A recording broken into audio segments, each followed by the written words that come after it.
Hello, നമുക്കിന്നൊരു butter chicken ഉണ്ടാക്കി നോക്കിയാലോ.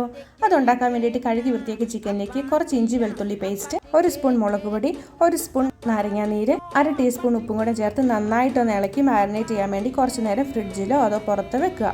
പിന്നീട് നമുക്ക് ഈ മാരിനേറ്റ് ചെയ്ത് വെച്ച ചിക്കൻ ഒന്ന് വറുത്തെടുക്കുകയാണ് ചെയ്യേണ്ടത്. അതിന് വേണ്ടിയിട്ട് പാൻ എടുത്ത് ഒരല്പം ബട്ടർ ഒന്ന് സ്പ്രെഡ് ചെയ്ത് കൊടുക്കാം. അതിനുശേഷം ഈ മാരിനേറ്റ് ചെയ്ത് വെച്ചിരിക്കുന്ന ചിക്കൻ നമ്മൾ വറുത്തെടുക്കുകയാണ് ചെയ്യുക. അങ്ങനെ ചിക്കൻ്റെ ഒരു വശമൊക്കെ റെഡിയായി കഴിയുമ്പോഴത്തേക്കിനും ഒന്നുകൂടെയും തിരിച്ചിട്ടതിന് ശേഷം നമുക്കിത് വറുത്ത് കോരി വേറൊരു പാത്രത്തിലേക്ക് മാറ്റാവുന്നതാണ്. പിന്നീട് ഈ സെയിം പാനിലേക്ക് തന്നെ നമ്മൾ കുറച്ചും കൂടെ ബട്ടർ ഒഴിച്ചതിന് ശേഷം സവോള കുറച്ച് വലിയ കഷ്ണങ്ങളാക്കി അരിഞ്ഞത് ചേർക്കുക. പിന്നെ കുറച്ച് പച്ചമുളകും പിന്നെ ഒരു പിടി അണ്ടിപ്പരിപ്പും 2 ടീസ്പൂൺ ഇഞ്ചി വെളുത്തുള്ളി പേസ്റ്റും കൂടെ ചേർത്ത് നന്നായിട്ടൊന്ന് മിക്സ് ചെയ്യണം.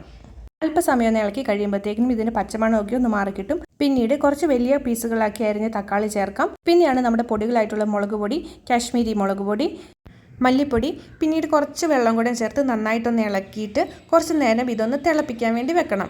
അങ്ങനെ നമ്മുടെ മിക്സൊക്കെ നന്നായിട്ട് തിളച്ച് വന്നിട്ടുണ്ട്. ഇനിയിപ്പം നമുക്ക് ആവശ്യമായിട്ടുള്ള ഉപ്പും കൂടെ ചേർത്ത് കൂടെ 1 സ്പൂൺ വിനാഗിരിയും കൂടെ ചേർത്ത് നമ്മളൊന്ന് മൂടി വെച്ച് കുറച്ച് നേരത്തേക്ക് നമ്മളൊന്ന് വേവിച്ചെടുക്കണം. അങ്ങനെ നമ്മുടെ മസാല ഇവിടെ റെഡി ആയിട്ടുണ്ട്. ഇനി നമ്മൾ ഉണ്ടാക്കി വെച്ചിരിക്കുന്ന ഈ മസാല നമ്മൾ മിക്സിൻ്റെ ജാറിലേക്ക് ഇട്ടിട്ട് ഒന്ന് അരച്ചെടുക്കുകയാണ് ചെയ്യുന്നത്. അരച്ചെടുത്തിരിക്കുന്ന ഈ മിക്സ് നമ്മൾ ഒരു അരിപ്പയിൽ വെച്ചിട്ട് നന്നായിട്ടൊന്ന് അരിച്ച് നമ്മളൊരു പാനിലേക്ക് ഒഴിക്കുകയാണ് ചെയ്യുന്നത്. അങ്ങനെ നമ്മുടെ ബട്ടർ ചിക്കൻ്റെ അരപ്പ് ഇവിടെ റെഡി ആയിട്ടുണ്ട്. ഇനിയിപ്പോൾ നമ്മൾ നേരത്തെ വറുത്ത് കോരി വെച്ചിരിക്കുന്ന ചിക്കന് ഓരോ പീസായിട്ട് എടുത്ത് ഈ ഒരു മസാലയിലേക്ക് ഇട്ട് കൊടുക്കുകയാണ് ചെയ്യുന്നത്. അങ്ങനെ നമ്മൾ എല്ലാ പീസുകളും ഇട്ടതിന് ശേഷം ഒന്ന് നന്നായിട്ടൊന്ന് ഇളക്കി കൊടുക്കണം.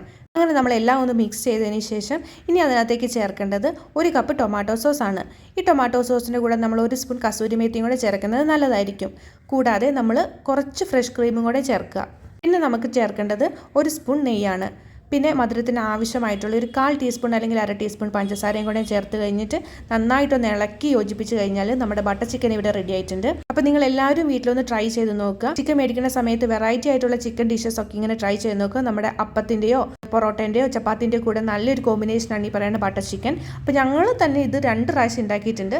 അപ്പോൾ നിങ്ങളൊന്ന് ട്രൈ ചെയ്ത് നോക്കി നിങ്ങളുടെ അഭിപ്രായങ്ങളൊന്ന് പറയണം. ഇതിൻ്റെ ഡീറ്റെയിൽസ് നമ്മുടെ ഡിസ്ക്രിപ്ഷൻ ബോക്സിൽ കൊടുത്തിട്ടുണ്ട്. അപ്പോൾ നിങ്ങൾ എല്ലാവരും ഒന്ന് റെഫർ ചെയ്യുക. ട്രൈ ചെയ്തിട്ട് നിങ്ങളുടെ അഭിപ്രായങ്ങൾ കമൻറ്റ് ബോക്സിൽ പറയാൻ വേണ്ടി മറക്കല്ലേ. അപ്പം bye, thank you for watching. Stay tune in the next video.